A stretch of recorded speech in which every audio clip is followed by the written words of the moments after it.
सिंगार वाला सेट चाहिए, अगरबत्तियों के धूपों पर कहते चाहिए। एक गुलाब वाला और एक जैस्मिन वाला, एक को मैं सुबह जलाऊंगी और एक को शाम जलाऊंगी, ठीक है।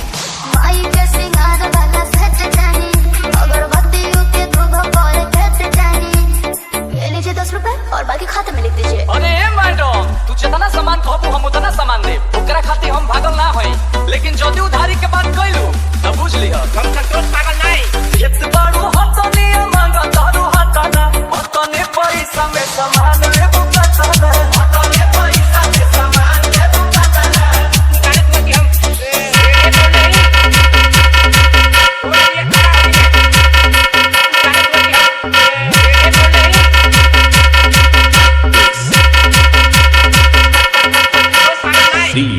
DS King.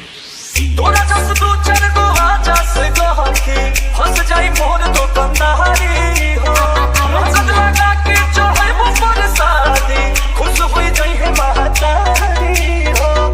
के मनवा से तो होता हो, आरतीला लेत होता।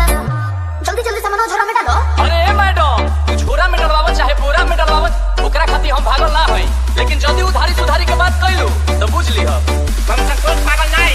एक बारू हतनी मांगो दारू हटाना, हतने पैसा में सामान ले बुकाना, हतने पैसा में सामान ले बुकाना।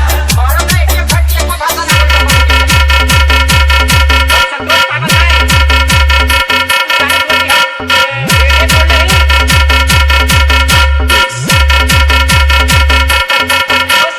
DS King. DS King.